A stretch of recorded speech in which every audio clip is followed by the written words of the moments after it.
Sitten Kouvola, Ossin bussi, kuljettajana Sainz Carlos. Muut jäsenet Karri, Mika, Marko, Jani, Mikko. Eli siinä on koko tiimi. Idea syntyi koulubussista. Ja show.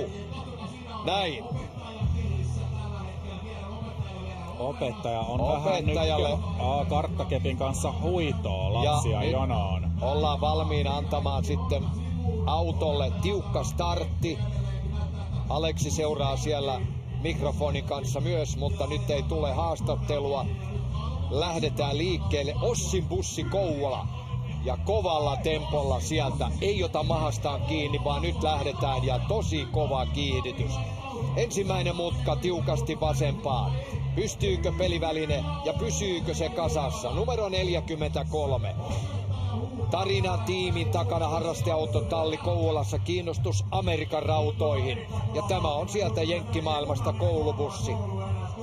Ossin bussi, avainvoittoon, rento meininki ja tunnelma. Ja sieltä tullaan jo sitten kaikkien vaiheiden jälkeen. Pysäytetään kello 29.4 ja aika mukavasti siinä yritettiin vielä käsijarrukäännöstä, mutta ei se ihan onnistunut. Ei ihan onnistunut. Sieltä tulee pisteitä 9, 7, 7 ja 8. Kouvolassa on sitten tämmöisiä amerikkalaismallisia busseja. Pisteet siitä, että auton sisäpinta ja sisustus oli myös yhdenmukainen. Siellä näkyy näitä liitutaulupiirustuksia, niin kuin koulussa liitutaululle piirretään. Ja toi alkushow oli kumminkin mietitty, siinä oli selvä näytelmä ja tarina, joka ei ehkä ihan jatkunut tänne maaliin saakka, mutta siinä oli selvä lähetys ja musta tuntuu, että jos heitä seuraa somessa, niin tarina jatkuu kyllä siellä. Pientä epävarmuutta oli siinä tietyssä kohtaa.